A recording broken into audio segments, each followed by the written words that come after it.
Hello friends, మీరంతా ఎలా ఉన్నారు? నేను ఈరోజైతే డే 6 ఆఫ్ యూపీఎస్సీ ప్రిపరేషన్ కోసం అయితే ముందుగా టు డూ లిస్ట్ ప్రిపేర్ చేసుకున్నా. ఆ టు డూ లిస్ట్ ప్రకారమే చదవడం స్టార్ట్ చేసిన. నేను సైన్స్లో వచ్చేసి కొత్త చాప్టర్ని అయితే ఓపెన్ చేసిన. అది వచ్చేసి ఫన్ విత్ మ్యాగ్నెట్స్. అందులో నేను వచ్చేసి హౌ మ్యాగ్నెట్స్ వర్ డిస్కవర్ అనే topics and magnetic and non magnetic materials వాటి గురించి అయితే చదివిన. మనం చదివేటప్పుడు నేను పూర్తిగా ఇంగ్లీష్లోనే చదువుతున్నా, ఎందుకంటే కొన్ని తెలియంటి నేను తెలుగులో చూసుకుంటున్నా. ఇంతకుముందు నేను ఈ టెక్స్ట్ బుక్లు చదవా ఒకసారి తెలుగులో ఇంగ్లీష్లో, కాబట్టి నేను ఇంగ్లీష్లోనే చదువుకుంటా పోతాను, నాకు కొంచెం అర్థమైపోతుంది కాబట్టి.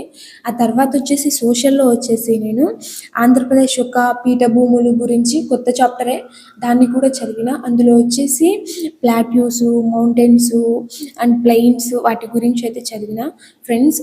ఆ తర్వాత నేను ఇంగ్లీష్ అనేది 1 అవర్ చదివిన. English words and English theory part, grammar కొంచెం చదివిన. ఆ తర్వాత నా బీఫార్మసీ సబ్జెక్టులు కూడా చదివిన. ఒక 2 సబ్జెక్ట్స్ చదివిన, ఫార్మకాలజీ అండ్ ఫిజికల్ ఫార్మాస్యూటిక్స్. ఎందుకంటే మాకు సిలబస్ కూడా అయిపోయింది. ఇప్పుడు కూడా చదవకపోతే ఇంకా సెమ్‌కి కష్టం అయిపోతుంది. అందుకని ఇంకా సెమ్‌కి కరెక్ట్‌గా 1 మంత్ ఉంది, అందుకే చదవడం స్టార్ట్ చేసినాం. ఫ్రెండ్స్, మనందరికీ తెలుసు సమయం ఎంత విలువైనదో. ఆ సమయం ఒకసారి గడిచిపోతే తిరిగి రాదని కూడా మనందరికీ తెలుసు. కానీ మనం వేస్ట్ చేస్తూనే ఉంటాం కొన్ని విషయాలలో.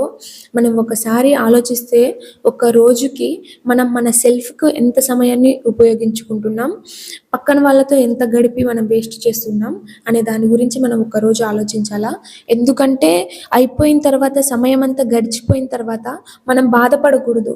అరే నేను అప్పుడు చదివింటే, అరే అప్పుడు ఆ వర్క్ చేసింటే బాగుండు అని మనం అప్పుడు అనుకోకూడదు. కాబట్టి ఒక రోజు మనం ఆలోచించుకోవాలా, మనం ఎంత సమయాన్ని మన కోసం ఉపయోగిస్తున్నామా, ఎంత సమయాన్ని మనం వృధా చేస్తున్నామా అనే దాని గురించి ఆలోచించుకోవాలి.